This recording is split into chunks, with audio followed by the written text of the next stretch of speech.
What makes a union meeting worth showing up to? On the Labor Notes podcast, organizers dive into how to make meetings matter and why members sometimes stay away for good reason. For many members, it's unclear why it matters that they participate in particular, even if they care about the union or an issue at work. The union meeting doesn't necessarily seem like a place where things get done, and they're not always wrong. On Power at Work, the newly formed Washington Post Tech Guild explains how and why tech workers, long considered outside the traditional bounds of labor organizing, built a winning union campaign at one of the nation's most influential newsrooms. Tech is absolutely core to the Post's business model. We hear it from management all the time that our tech is part of what makes us stand out. On Economics for the People, Chris Sturr and Mike Osh examine how short staffing, once seen as a crisis, is now a corporate strategy, from hospitals to warehouses. The pandemic kept workers from the workplace, and essential workers were required to work, and employers realized that they could short staff the work, drive people. So it's kind of become the new norm in workforce strategy. Work them harder, make more money, keep production up. The Engage podcast explores how Delta is undermining state sick leave laws, even as it touts its quote-unquote Delta family values. Some states have state laws that allow you to use that same sick time, that sick bank, to care for your family. Delta is, in some cases, they're circumventing the laws. In others, they're ignoring the laws completely. So this whole concept of a Delta family is eroding as we see it. From The Dig, what does fashion say about power? If you look at English monarchs, many of them are wearing these incredible materials like pearls and gold, and they're fashioning these clothes using all of these systems of structure to make themselves look almost otherworldly. And the idea, of course, is to project this idea that this person is not of this earth, that they have some divine right to rule. And from The Green and Red, what does Star Wars Andor say about rebellion? Turns out, quite a lot. She clearly comes from affluence and wealth and ends up using that to end up being a senator and going through the official channels of how one governs and makes change in the world. And she's seen the limitations of that she can play by the rules, she can have her democratic voice in this system and structure, but that's not going to stop the atrocities of the empire. I'm Chris Garlock, and this is the Labor Radio Podcast Weekly, bringing you voices from the front lines of the labor movement every week. Here's the show.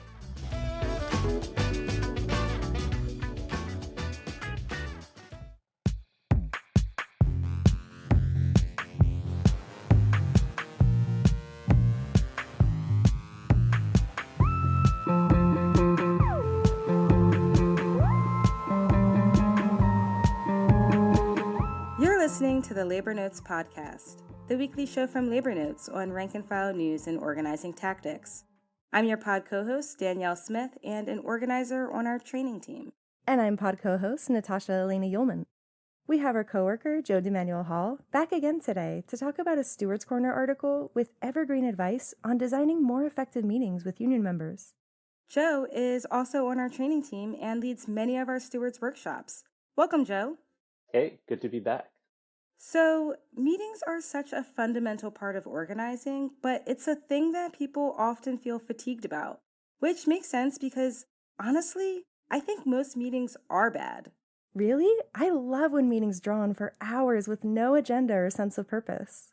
Who doesn't? But seriously, I think it's important for us as stewards and organizers to realize that meetings don't have to suck.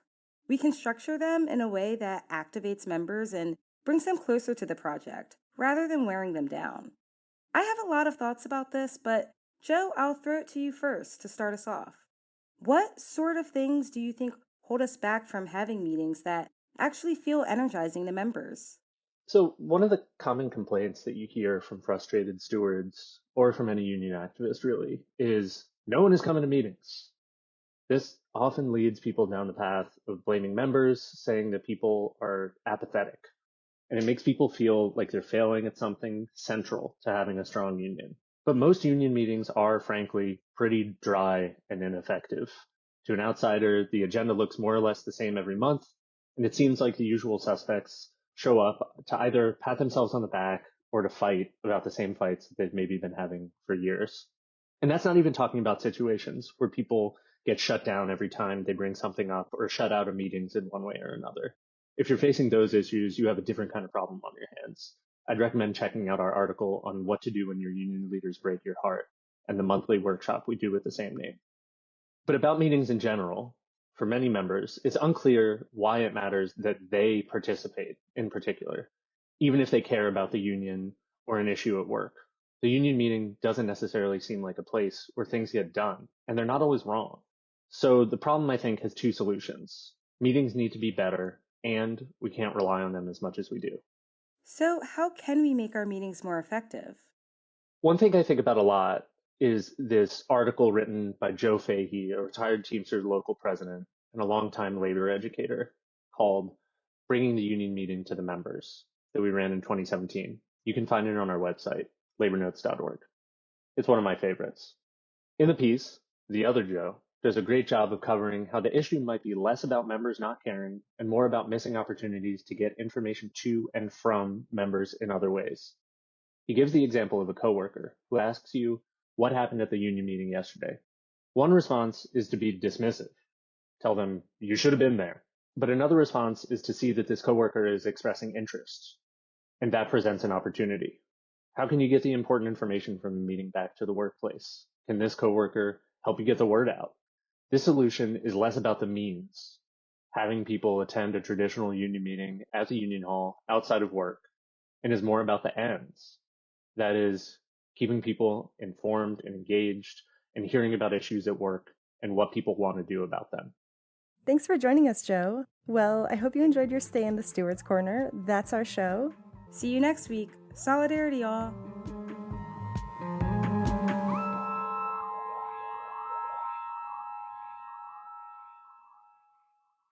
Hey, this is Judy Ansell from the Heartland Labor Forum. We're radio that talks back to the boss, and we're proud to be part of the Labor Radio Podcast Network with more than 200 labor radio shows and podcasts from across the country and around the world. The Labor Radio Podcast Network, where working people speak. Find us at laborradionetwork.org. Hello, powerful people, and welcome back to Power at Work. My name is Seth Harris from the Burton Center for Social Change. So today we are talking with Hazel Court and David Pham of the Washington Post Tech Guild, which, as I mentioned, is an affiliate of the Washington-Baltimore News Guild of the Communications Workers of America. The Post's tech workers announced they would be organizing a union on April 7th, 2025. They went public with their campaign on April 7th, 2025, and the union won an NLRB-run election on May 23rd, 2025, in a landslide. So the help desk and IT people are a critical part of our union. They're one of the people who are in the front lines of a lot of issues that we deeply care about. But it's much more than the help desk, right? So they include engineers, designers, product people, and even the Springfield plant down in Virginia. There's some engineers there that we have included in our campaign and request to have in part be part of this union. They are, people who are typically described as knowledge workers, right? And for a very long time, we had this kind of issue where we had to ask ourselves, why have a union at all, right? We're knowledge workers. We get paid pretty handsomely. We had great benefits. The deal was with these tech companies that we can enjoy a lovely lifestyle, life-work balance, and make it rich, just like the Mr. Musks of the world or the Mr. Zuckerberg. No, please, no. You're not using that guy as a role model. No, not on. They're very much role models. They're very much role models to a lot of engineers and to a lot of designers. The role model is Steve Jobs, right? Johnny Ive. And like if you just work hard enough and pursue your passions, that your success would be guaranteed, right? But the people who are involved in this union are just everyday workers who like put together the software that powers the Washington Post, and that includes the help desk and IT and networking engineers and all the rest. Tech is absolutely core to the Post's business model. We hear it from management all the time that our tech is part of what makes us stand out. And for myself, like I work on the WashingtonPost.com, like that is where people go to see the Washington Post. Of course, that's critical to the Post's business. But also behind the scenes, like our tech is so critical, so much so that we sell it to other newspapers. The Boston Globe, I believe the Chicago Tribune, like many like round the globe newspapers use us and our content management system, which is called ARC. So therefore, yeah, if the Post wants to be competitive in the market, they have to grow the tech side. They have been growing the tech side over the course of however many years we've done this movement to the online world. And because of that, we do have this growing power in the Washington Post workplace to demand that the Post treat us more fairly than they do now. The other side of that coin is that management knows that. They want to pay us as little as they have to. They want to find ways to divide us, reduce our power as much as possible, make us afraid of management. And they know the power that we have, which means that they want to fight our union as much as possible. And we've already seen that, of course, after we went public, how much they started fighting our union and trying to bust our union, as they call it. But we're going forward despite all of that, and we're hoping that we can welcome many more tech workers to the Tech Guild as we go forward. David Pham and Hazel Court of the brand new Washington Post Tech Guild. Congratulations again on your huge victory. Thank you again for joining us on Power at Work, telling all those wonderful stories about your organizing success at the Post. Thanks again. Thank you, Seth. Thank you, Seth. I'm Chris Sturr, co-editor of Dollars and Cents, and today I'll be speaking with Mike Osh, author of the lead feature in our May-June annual labor issue, which is about the epidemic of short staffing. So your article focuses on the state of Maine, which is, I live about 15 minutes from Maine, so it's something of interest to me. And I like the kind of local flavor of the piece. Now, before I read this article, I associated short staffing with healthcare. Nurses. We ran an article in our cover story for last year's labor issue was about short staffing in hospitals and how the nurses unions in New York City had organized to try to force employers to not use this technique. But what was interesting to me about your article is you talk about a whole range of industries. So maybe you can talk about like how many different industries there are where short staffing has become a problem. And maybe you can also kind of expand on Maine and like what's particular to Maine that is leading to short staffing. Maine has an acute labor shortage, 2 job openings for every applicant, aging population, social supports that fall as good as the state government can do, keep people from working, lack of child care, lack of affordable housing. And then what made it worse was the pandemic. The pandemic kept workers from the workplace, and essential workers were required to work, and employers realized that they could short staff the work, drive people, in healthcare, it's just driving the workforce out of hospitals and nursing homes and other facilities, and they made really good money. So it's kind of become the new norm in workforce strategy. Work them harder, make more money, keep production up. Right. So healthcare and what other industries? Well, it's happening across the country. It's happening in manufacturing. In Maine, for example, the paper mills, what's left of them, basically have to compel workers to work where people used to go out for overtime and make more money. It's happening in state mental hospitals. It's happening in the private sector. It's happening in the public sector. It's happening in warehousing. Just about any industry you can name is experiencing some form of short staffing. You've been listening to Economics for the People. Have a good night. Hi, this is Michael Funky from the Radical Songbook on PirateButteRadio.com. I'm proud to be part of the Labor Radio Podcast Network with over 200 radio shows and podcasts across the country and around the world. Tune in, laborradionetwork.org. Power to the workers and their union.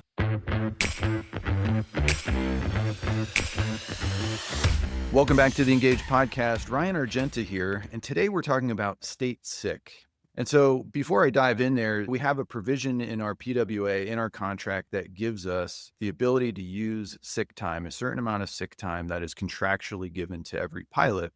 And that's for individual use. You have a cold or a broken bone, you have an illness, you have a mental health issue, you have a wellness, or maybe you're just not fit to fly. You can call in sick and use that sick bank that's provided in our PWA. But that's for individual use, right? Some states have state laws that allow you to use that same sick time, that sick bank, to care for your family, loved ones, perhaps other dependents in your care.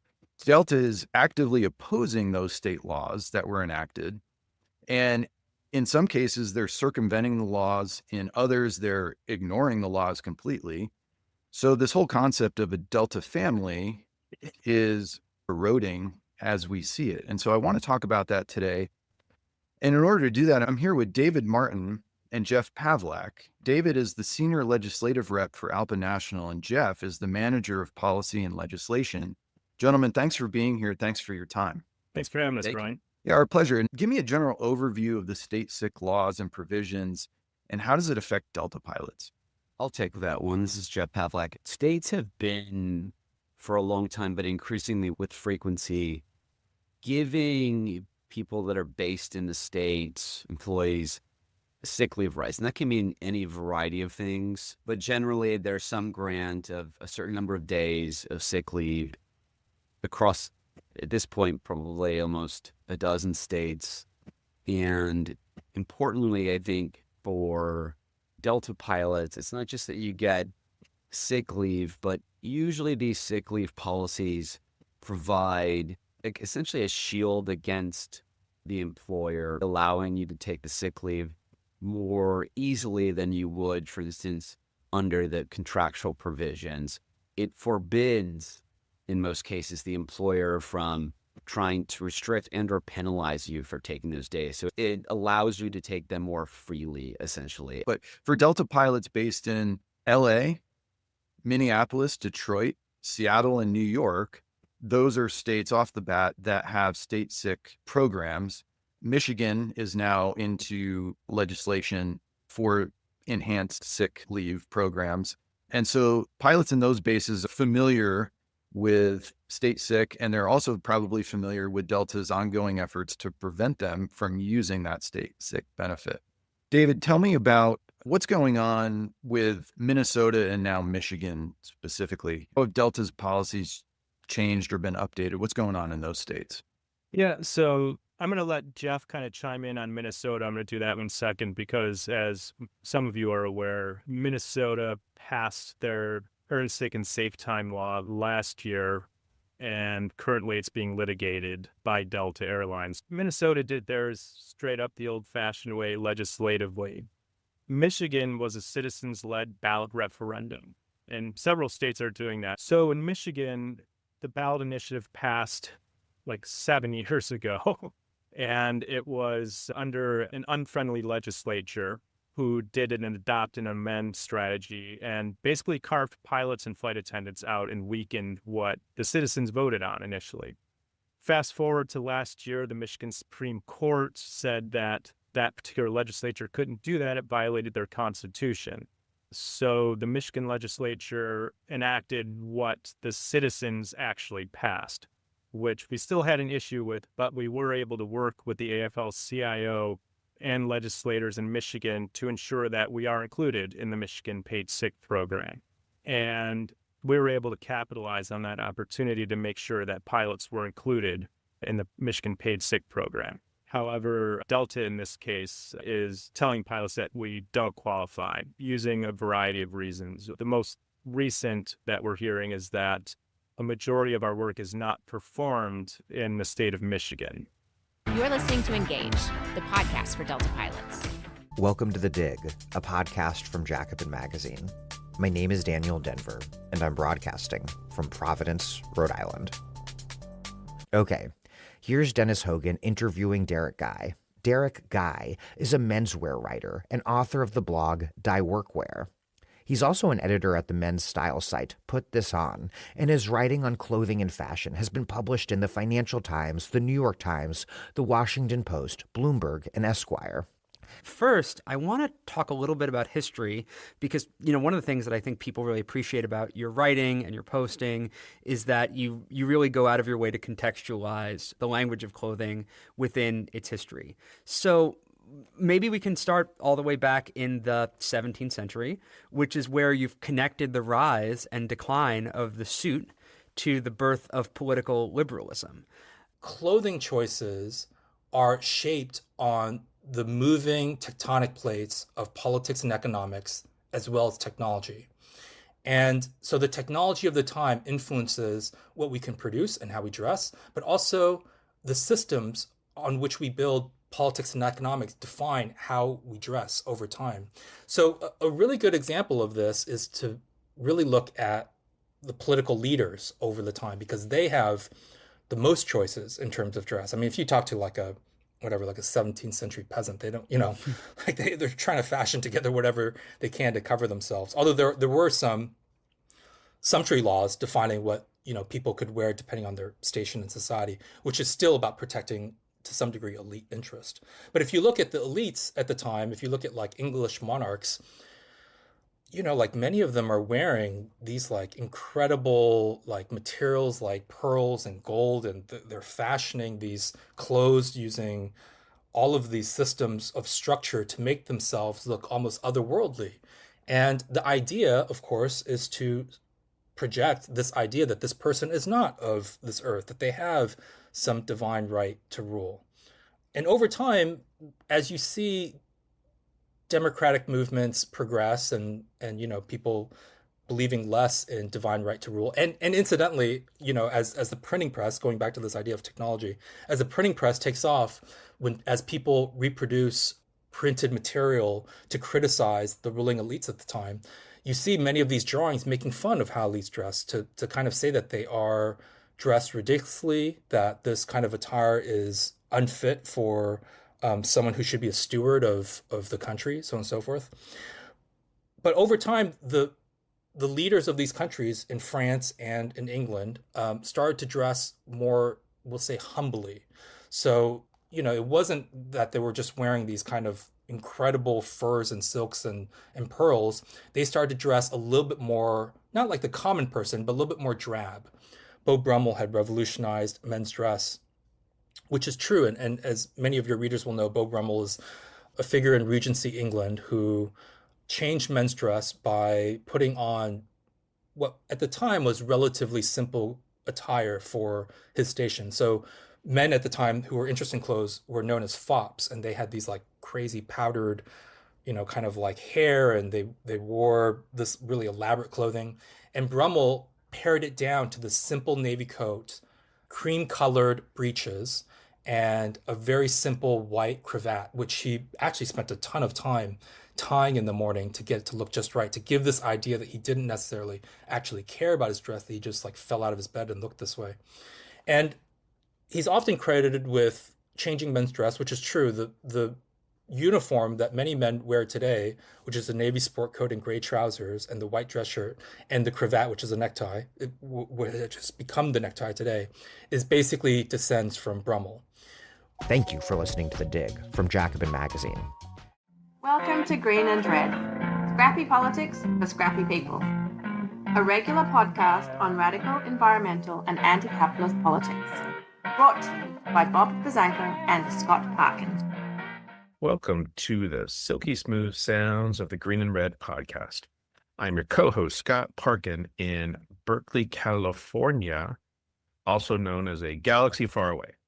Bob is off on assignment, but I am joined by my longtime friend and comrade and super fan of the Star Wars franchises, which is what we're going to be talking about today, Matt Leonard. Matt, welcome to the Green and Red podcast. Hey, thanks for having me. And so one of the reasons that we want to talk about Andor today is that it just finished.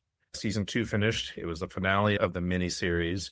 Andor is a spin-off of Star Wars. It's a prequel to Rogue One, which is a prequel to the original trilogy. Basically, when Rogue One ends, it launches into the beginning of Episode 4, A New Hope, which is the original Star Wars movie that came out in 1977. But Andor, there's many ways in which it's being described. It's been described as Star Wars for grown-ups. It's described as a grittier, grungier, more political version of the Star Wars shows. It actually comes from Tony Gilroy, who did the Bourne movies. He did Michael Clayton. The series follows thief-turned-rebel spy Cassie Andor, who is also the sort of co-star of Rogue One, played by Diego Luna. But the 2 seasons of the series really explores how Andor becomes radicalized against the Galactic Empire and the wider Rebel Alliance is formed. And so Disney, the interesting thing about this is that Disney made this. And so Disney is not known as a bastion of liberalism. It's not even, and it's definitely not known as a bastion of radicalism. But this sort of portrays this rebellion against an evil, dark empire. There's a lot of interesting parallels with today's political environment. I think Mon Mothma is such an interesting character because she clearly comes from affluence and wealth and ends up using that to end up being a senator and going through the official channels of how one governs and makes change in the world. And this, pretty much throughout Andor, she's already seen the limitations of that she can play by the rules, she can have her democratic voice in this system and structure, but that's not going to stop the atrocities of the Empire. And so she's playing that role while also funding and supporting this like insurgent nascent rebellion until eventually at great risk to herself, probably to her family, to her entire planet, until at some point she says, okay, clearly these systems of supposed governance that I'm supposed to be a part of are not just like limited, they're functionally problematic and not working. And she abandons that to fully jump in with both feet to the rebellion. And I think that's a reality. Like, we need more people. And I think we're probably in a political moment where people are seeing that Congress is so arguably deadlocked and useless and has at best serves as a place for progressives or liberals to bang their head on a brick wall right now. Or just completely capitulate to the evil empire, which is taking over at the moment. Yeah. I think the reality is I hope that we will see people who come from wealth or affluence or power realizing that the traditional structures and norms I'm thinking of the U.S. in particular, but in general, the globe are governed and operating are just fundamentally broken, and that they're not going to participate anymore, and that they have to work outside of those systems. And I'm hopeful we'll see some like defections like that. So please, if you haven't checked it out, if you're not even a Star Wars fan, you should still check out Andor. And I would actually say Rogue One as well. I agree with Matt on that. So I'm going to leave it there. And until we see you again, may the Force be with you. Go out and make trouble, misbehave. Before we wrap up, it's time to zoom out and take a look beyond U.S. borders. Here's Harold Phillips with this week's Shows You Should Know, spotlighting labor, radio, and podcast stories from across the globe. Take it away, Harold. Thanks, Chris. Social media guy Harold Phillips here again, folks. And look, I think it'd be fair to say that most of the clips you tend to hear on the Labor Radio Podcast Weekly come from within the United States. But the network has several labor radio shows and podcasts that are produced from countries outside U.S. borders. And we can learn a lot by listening to these shows because the names of the laws may be different.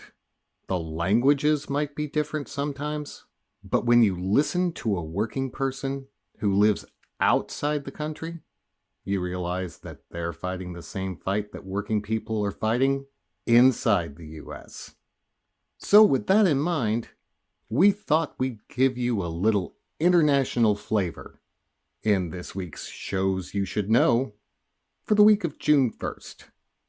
Let's kick things off with a show that's produced here in the U.S., but has an international viewpoint this week. Gene talks about a recent AFL-CIO webinar with international labor leaders to discuss ways to oppose authoritarianism and how Trump and Musk may have just pushed the Federation to join the international labor movement on Workers Beat Extra. Matthew Smith and Mitch Hughes discuss everything you ever wanted to know about Australia's enterprise agreements on the Mining and Energy Union podcast. The Sooks and Scallywags talk about Incolink changes, CFMEU's enterprise bargaining agreements moving ahead, the wake for a member, and more on Concrete Gang. Connie Masakawameg and Irene Sipignani unpack what South Africa's expanded public works program law says about termination of work, the keeping of records, and more on Know Your Rights. The International Labor Organization released 2 Future of Work podcasts, recorded at the 113th International Labor Conference in Geneva over the past week. First, they explore how workers and employers organizations are turning sustainability commitments into real-world impact.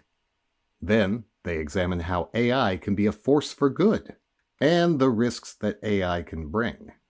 Radio Labour Canada shares stories on Unifor calling for the use of existing legislation to penalize corporations relocating jobs to the U.S., the Labour Start report about union events, and more. And let's round things off by heading back to Australia.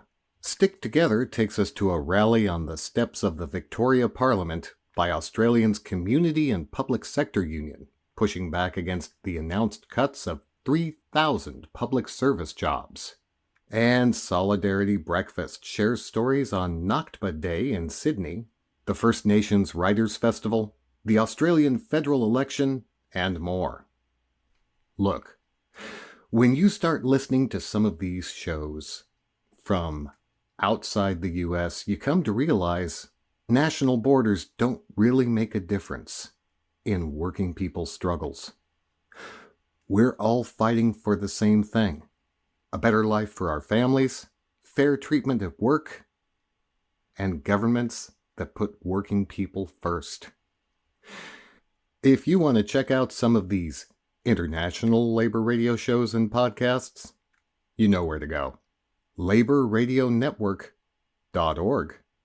And if you want to find out what's being talked about on these or some of the other labor radio shows and podcasts from different countries, follow us on social media at Labor Radio Net, on Blue Sky, and on Facebook and Instagram and Twitter. For now. Okay, Chris, back to you. I think I'm gonna find my passport and check the expiration date. 1, 2. And that's it for this week's edition of the Labor Radio Podcast Weekly. You heard from Labor Notes, Power at Work, Economics for the People, Engage, The Dig, and Green and Red. Just a few of the over 200 shows in the Labor Radio Podcast Network. You'll find all our shows, laborradionetwork.org. Help us spread the word by sharing and subscribing. This podcast is recorded under a SAG-AFTRA collective bargaining agreement. The Labor Radio Podcast Weekly, edited this week by Captain Swing. I produce the show, and our social media guru, always and forever, is Mr. Harold Phillips. For the Labor Radio Podcast Weekly, this has been Chris Garlock.